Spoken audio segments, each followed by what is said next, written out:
I'm Logan Crawford, and right now on Spotlight, we're honored to feature Dr. Alexander Barrie. He is the author of an amazing book. It is called Correct Your Pelvis and Heal Your Back Pain, 3rd edition. This groundbreaking book explores the critical role of pelvic stability in alleviating musculoskeletal pain, especially in the back. Dr. Barrie, drawing from his extensive observations and research, argues that a common yet often overlooked cause of back pain is leg length discrepancy stemming from pelvic dislocation. His book not only explains this connection, but also offers techniques and tools like the pelvic corrector device to realign the pelvis, promoting overall spinal health and well-being.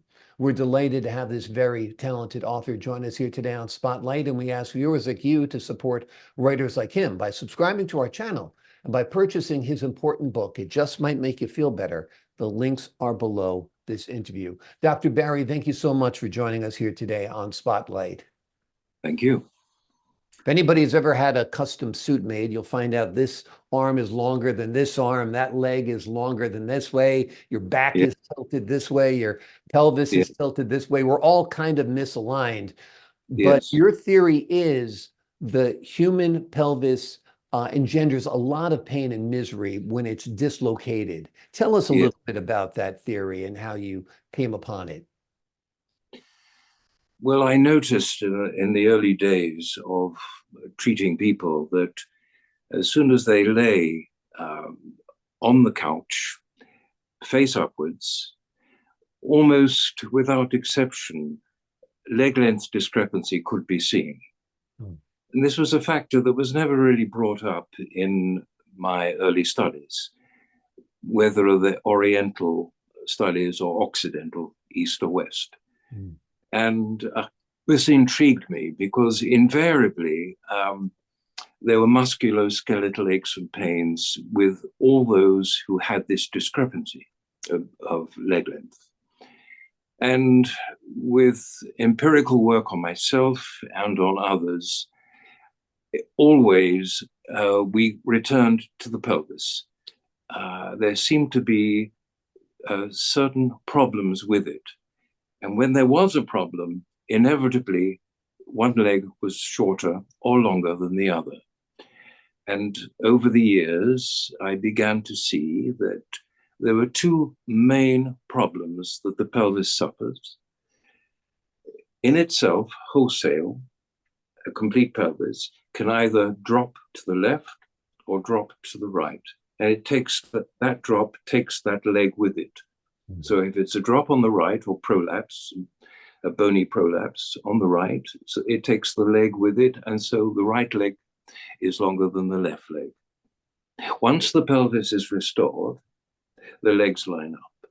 And it makes such an immense difference to the whole skeletal frame.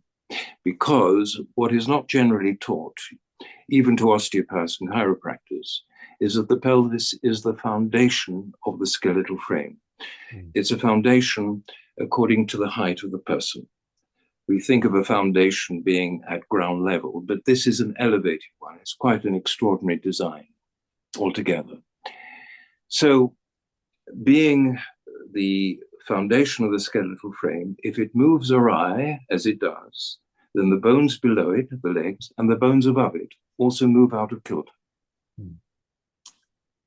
So if you've got your pelvis misaligned, one leg longer than the other, your back is also taking some type of pressure or curvature, and that's causing back pain. It's actually curvature. So let us say a nice horizontal pelvis allows a vertical spine to be at right angles, yes?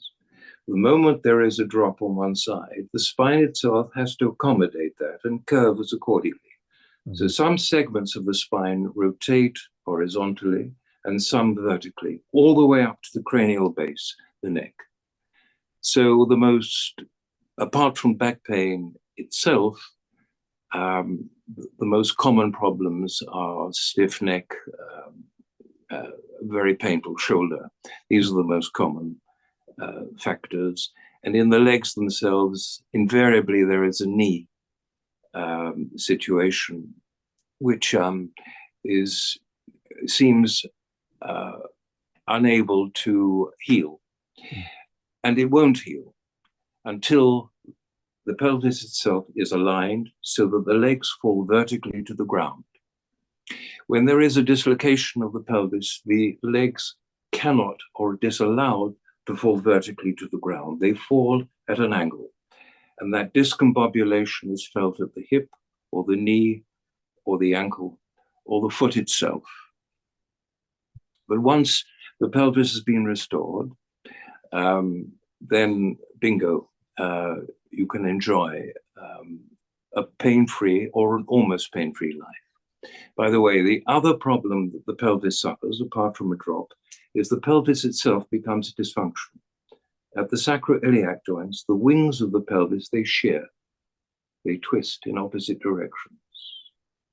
And that lifts one leg up. So a pelvis wholesale that drops on one side, the pelvis itself is culpable in that it takes one leg with it. And with a shear like this, the leg is lifted. It's amazing. It's amazing the implications, but that's how it is. You have one thing wrong with your body and you have pain throughout your body. And like you said, this is a major structure. For me, a layperson, it seems like it's the most solid skeletal structure in our body. Let me ask you this. Again, as a layperson, would seem like maybe like orthopedic shoes might help with the leg length discrepancy, but I think that's only symptomatic. You have a much more useful tool in correcting this. Yeah, tell us a little bit about treating this. Yes, the worst thing that you could have is an orthotic lift, because you're just perpetuating the problem. Right. Perhaps 1 in 500 people have a true leg length discrepancy after pelvic correction. So if there's still a discrepancy, then indeed they would require a heel lift. Usually it's around 1/4 inch or just under a centimeter. And it can be a movable heel lift from shoe to shoe. That would help to keep the balance of the pelvis. You see. And what's the more permanent solution, doctor? The permanent solution is to have osteopathic and chiropractic or shiatsu treatments, any kind of body work, but in addition to buy my pelvic corrector, I would say. And you can return the pelvis yourself. The corrector is required to be used at least twice a day, and it corrects the pelvis for you.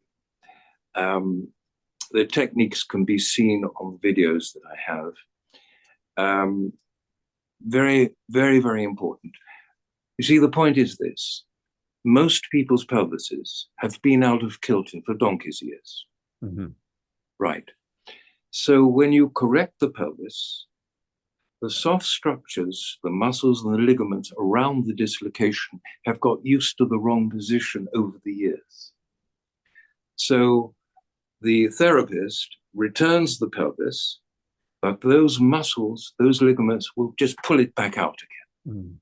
This is why you have to have repeat visits to your body worker. Yeah.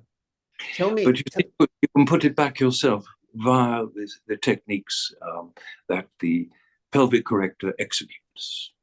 Tell us about your pelvic corrector. How does it work? Do you sit in it? Do you wear it? Tell us a little bit about the simplest. It actually administers 2 different techniques. One that you could be sitting and using it this way between the legs with specific movement. And the simplest way is when you actually sit into it, although it's slightly offset. And the legs are like windscreen wipers.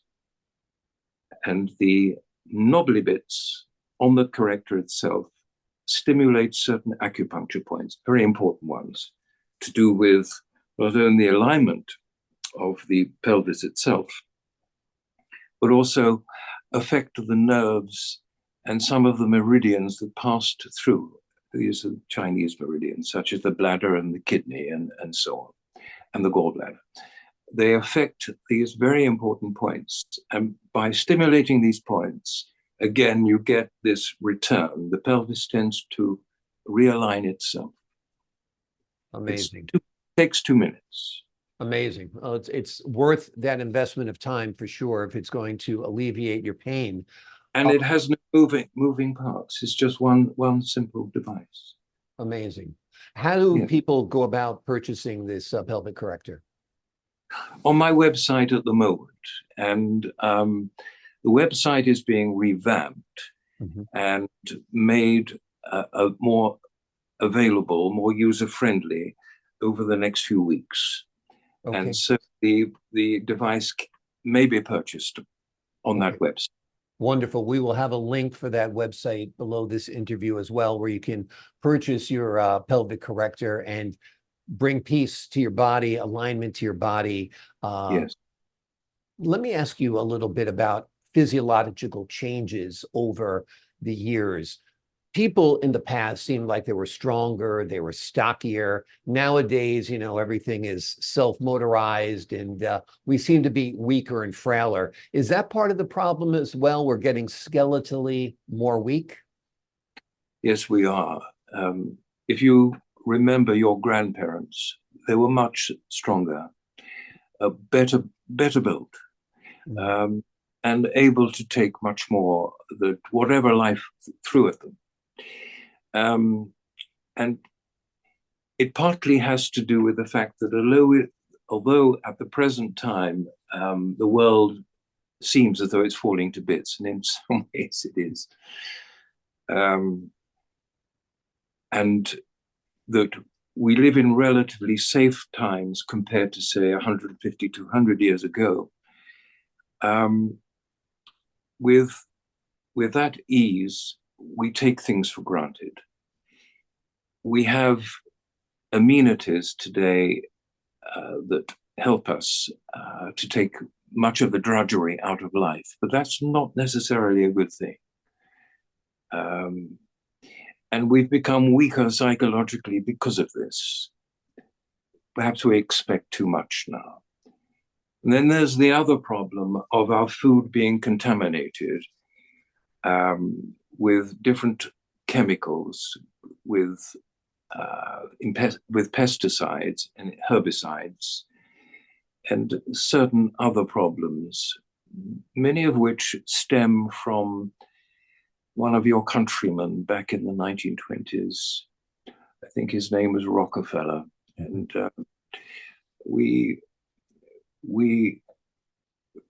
should use that name very carefully, because we have someone who really did not think much of humanity and probably did everything to try and destroy it, but in a very subtle way. But that's a whole story in itself. Absolutely, absolutely. So part of your plan is to eat right as well, get the proper nutrition, and get some physical exercise, you know. So all of this lends to having a strong back, a balanced pelvis. Go ahead, doctor. Absolutely, but this takes time. Yeah. And you're still in pain. Yeah. And one of the reasons for inventing this particular device was because we can't always wait. Yeah. As long as you practice the technique twice a day, you're out of pain, because it takes time to become healthier. Yeah. We can't wait because we all have busy lives. Exactly. And we all, like I said, you're over the age of 30, you're experiencing shoulder pain, neck pain, back pain, sciatica. All of these complaints are so common. We're all rushing to the drug cabinet, looking for a pill to make us feel better. That's not the case. What we do need is proper alignment, as the doctor said. He's written a wonderful book. Dr. Alexander Barrie has written a wonderful book. It's called Correct Your Pelvis and Heal Your Back, 3rd edition. He has also invented a wonderful device called the Pelvic Corrector that you use twice a day, and it promises to give you a pain-free back. Well worth the time to take a look at the link below, investigate what the doctor has to offer, and consider purchasing it, because it could just be a game changer. Doctor, before we leave you today, anything you'd like to add?